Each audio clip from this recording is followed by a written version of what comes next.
Hello, this is the Point Crew. We return again with Rakeem, Tim, and Nelson. And tonight our subject is going to be on wrestling, the state of wrestling moving into WrestleMania. So first off, let's kick it off talking about Raw last night. What do you feel like the momentum of Raw going to WrestleMania? How do you guys feel about this?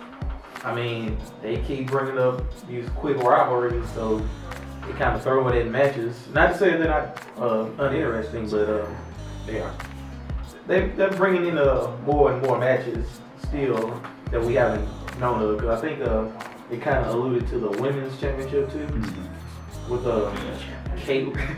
with Caitlyn and I guess AJ apparently. They got other divas. They just don't want to use them. No, that's certainly true. Women's division has always been shafted. Like last few months especially. Yeah. A lot of women divas have just been quitting back to back. Yeah. And I can't blame them. I mean, when you think about it, WWE does not really focus on divas at all. It doesn't bring them out. Maybe one match per Raw. Maybe one. And a lot of the divas, they kind of just use as like eye candy, you know, but under the wrestler's arm. Like, you seen the Bella Twins? Oh yeah, they returned. They returned under the Rose Scholar's arms. Yeah. I don't think they're gonna do anything. Even at pay-per-views when the divas have a match, it's basically an intermission for people to go use the bathroom and get concessions. Regrettably, kind of.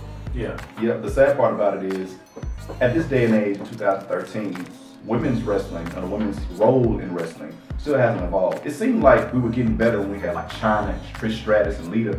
We had women wrestlers who were also attractive but could wrestle and were respected for their wrestling equally as far as and their beauty. Yes. Yep. I still remember the Stable Powerbomb Mark Merrill. That was beautiful. That shit was hilarious. Oh yeah. But you don't want them too athletic, like too masculine. It kind of sort of worked with Chyna. Chyna softened up later on. You know, it's kind of like Belle Phoenix. You know, she was like just too overly buff. Yeah. After a while, she kind of got like dresses and curvy. I mean, it's understandable. I mean, when you think about it, there needs to be a contrast, though. Right. All women wrestlers don't have to be just the drop dead gorgeous. I mean, of course, that's what their appeal is. But some of these women need to focus on for their wrestling ability and fear too. Awesome Kong, she wasn't there to be fine. I mean, Karma. Oh, excuse me. Karma wasn't there to be fine. She wasn't there to look good. She was there to wreck shop. Oh, that was her purpose for. But what about the tag matches you got going up? The tag championship, Nelson. I want to say Hell No versus Dolph Ziggler and Big E. I say hell no to the whole entire fucking tag team division in WWE. There ain't no tag team division in WWE. No. Ain't nothing. Bruh, the only divisions they got is WWE Championship division. That's it. Nobody cares about the other divisions. That's really the only one that's like highlighted the most. Well, like, that's why like at WrestleMania, I ain't mean to cut you off. Good, not good. That's why like at WrestleMania to me doesn't have any appeal like it used to. Because the only match that's going to be worth anything at WrestleMania, besides The Undertaker, CM Punk, and Triple H, and Brock Lesnar, is The Rock versus John Cena. And that's not even really about the WWE Championship. It's just about John Cena becoming WWE champion again. We all know that's going to happen. Yeah. Like, besides that, what the hell else they got going on WrestleMania? I think that's the point. It's like you were saying earlier, doing these rush rivalries. Yeah. Because they focus so much on these certain stars, they don't have a full card of interesting things. Yeah, they just fill in the slot. And like most of the matches they had at WrestleMania, they turned pay-per-view, like the Money in the Bank WrestleMania match. Yeah. That was like a key match at WrestleMania. It actually made it interesting. Yeah, that's true too. And another thing is like, think about it. Are Cesaro or Wade Barrett defending the championships at WrestleMania? Maybe. Not right now. Though there's honestly I have a strong feeling that Miz versus Barrett could happen at WrestleMania. Well, yeah, they've been alluding to that. But the thing is like the mid-card championship just don't matter anymore, like what Nelson was saying, because they focus so much on these certain rivalries and push these certain rivalries to get them the fan base and interest. They've forgotten about the mid-card. I think it's like a developmental belt, basically.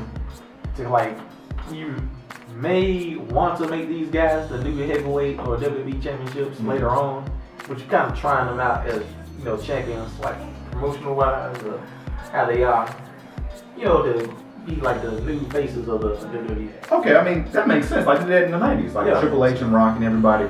But the question is, you're trying them out. How long are you going to try them out? I don't know. What about the 4 big matches of the WWE of WrestleMania? Okay. Excuse me. First one, Nelson. How you feel about Hell No versus Big Show, Sheamus, and Randy Orton? I mean, the Shield versus Big Show. Yeah, Shield. First of all, they ain't no fucking big match. It's just some bullshit. That's a big That's match. just some bullshit.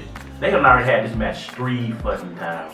They just replaced the 3rd goddamn member every fucking time. I don't care about no damn Shield versus Team, the Big Show, Sheamus, and Randy Orton, aka John Cena, B. Nobody cares about that. Like, I don't, like, real talk, dude. The Shield, they basically supposed to be like the fucking Nexus, except there's 3 niggas. Okay.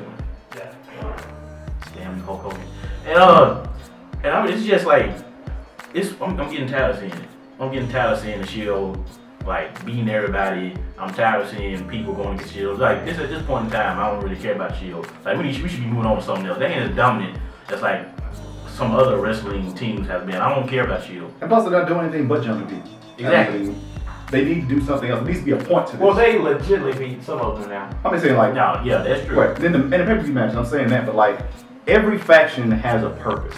Okay. They do something. Like, when NWO came in, they pretty much restructured the wrestling organization to appeal to like bring in new members, and also it like changed up everything that like we had seen before. Well, I'm glad you brought that up because at first it seemed like they had a point, Yeah. but then kind of lost it. Like, what were y'all trying to do again? Like, beat up the faces of the WWE? Yeah, that's what it seemed like, but now it's just gotten convoluted and it doesn't matter anymore. It does. I feel like if they really want the Shield to be important now, they need to find a way to now not just push them in matches where they just beat up guys all the time. They need to give them a purpose, or how about this? Like a lot of times back in the old WWE, a lot of things what happened was like you'd have a faction and they'd be around for a while. Maybe they weren't being as big, but another faction would come up and they absorb that faction. They become part of that. So like, what's an example? Like the Brood and the Ministry of Darkness.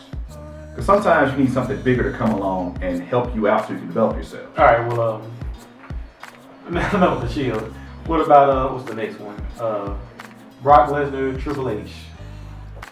Who you think gonna win, and who you think gonna win? To me, it's pretty obvious. First off, because Triple H is near retirement. Right. The last time he fought, that was supposed to be his last time wrestling anyway. Yeah. And when they put this stipulation on his career being on the line, they pretty much sealed the deal. I think it's gonna be a retirement-based match. So Triple H. I think Triple H is gonna win. Nelson. Brock Lesnar gonna win. Brock Lesnar. Yes. Why? Because look, Oh, think Brock about Lesnar's gonna win. My bad. let's think about this from WrestleMania past when we had matches like this. When Ric Flair challenged, when Ric Flair challenged Shawn Michaels at WrestleMania, Shawn Michaels won, Ric Flair retired. When Shawn Michaels went against the Undertaker won, Shawn Michaels retired. When Brock Lesnar goes up against Triple H, Brock Lesnar's gonna win. Like they done did this storyline so many times, dude. Like it's like, oh, it's about his career now. If he wins, he stays in WWE. If he loses, his career. That's true. Well, you think Brock Lesnar's gonna stay? Like a good while longer? Or no? No, he's on a temp contract. There's no way he's gonna be like. Brock Lesnar ain't gonna stay. All right. Well, you have something else to add? Oh, I was about to say is the only reason they keep Brock Lesnar here is because they're running out of faces. That's the only thing that's happening. Like Triple H about to retire, Undertaker about to retire. They don't really have any other faces besides John Cena. It's about to be like You mean interesting faces? interesting faces. It's about to be like the last what? When did John Cena become the Doctor of Thugonomics? Man, that was like 03, 04. Yeah, we about to have that all over again. John Cena's just about to be the face by himself all over again. We about to go through this all over again. Cause like, who's gonna challenge John Cena once Triple H, Undertaker's gone? I mean, they always got Randy Orton, they got Sheamus, they got the Big Show. Well, we done already did destroy like a bunch of times. Like, who else gonna do it? Now, the only thing they could do now at this point is actually push the mid-card guys that have had these little titles for a while. Well, for one thing, like Dolph Ziggler is ready. Well, we gonna come back to Go ahead. okay, we said Shield. Ryback versus Mark Henry. Well, I was talking about like the main. But, well, we can talk about that. Ryback versus Mark Henry. Okay. Scraps. It's kind of like yes, that's kind of like that's why I'm going So, to it. It's like a filler slot because the people want Ryback into it, but Scraps. I mean, Yeah, it doesn't really matter. Plus, it's like two big guys on the show. It could be an Yeah, okay Ryback. match if it's like no disqualification. Like you said, Ryback's probably going to win it. I like the fact that they promote Mark Henry because he's back now. yeah. Because I actually like him as a heel. Like, he isn't as important of a heel, but I like the fact that he's like this imposing figure that somebody be over. I never liked him in his face. Like one time I could think of in recent years was him and MVP.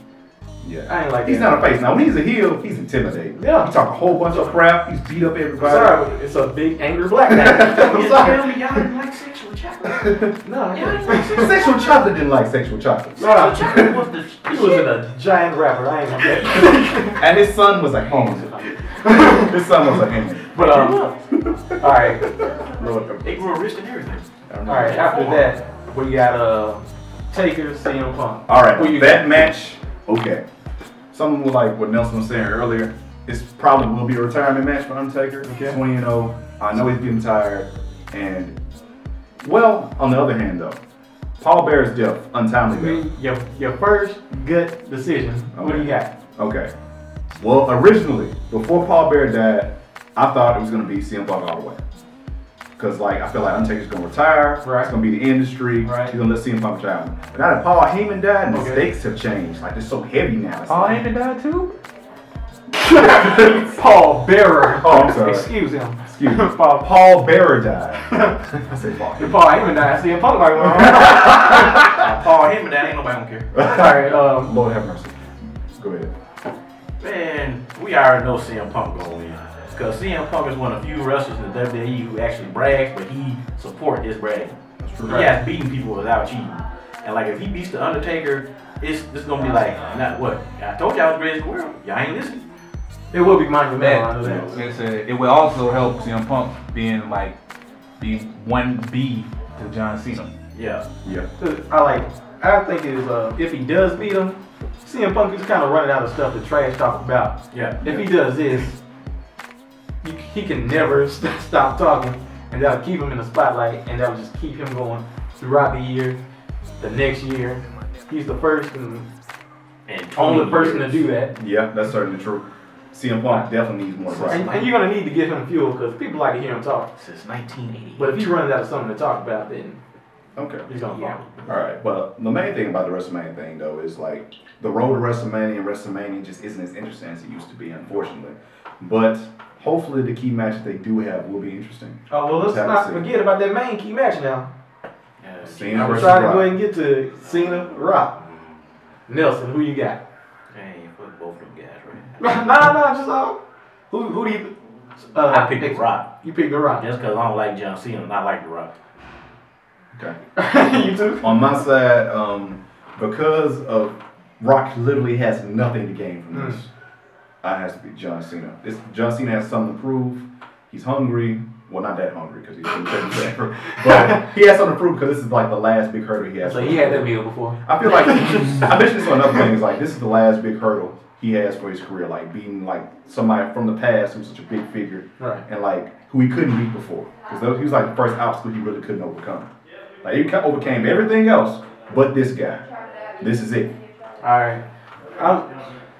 I want to say it, but I'm thinking Cena's gonna win. I don't want it. I really, really don't want it. Who does want it? But it's gonna happen. Cena's parents. But hopefully something positive can come about from this. Maybe Cena will finally make the heel turn because he has nothing else to do. Man ain't gonna turn. He's not gonna turn you. He ain't gonna sell no t-shirts. Yeah, I'm thinking, like Nelson said before, it's just gonna start the whole C Cycle Nation cycle right over, and that Lord Jesus. Well, I feel that that's the obvious thing to do. Maybe not WWE officials, but maybe somebody will come along who can change that, or at least face John Cena for his BS again. Who? And I don't know. It could. I mean, it could be CM Punk again. CM Punk's still in the spotlight. The only guy that I can think of that'd be like monumental for him to beat after The Rock will be Taker, and if he does do that, that'll be like a whole another year. But yeah, take a loses. He's not coming back, Robin. Yeah. This is it. So coming out on Greater Wrestling Entertainment Records, John Cena next album, Return of the Champion. yeah, that went plastic. Well, yeah. But The champ is here. Well, anyway, Again. we had a good time. This has been Pointe, the Pointe crew. Rick James. Rakeem, Tim, and Nelson. We're here to serve you each and every week. Fuck John Have a nice Cena. day. fuck him. God loves you.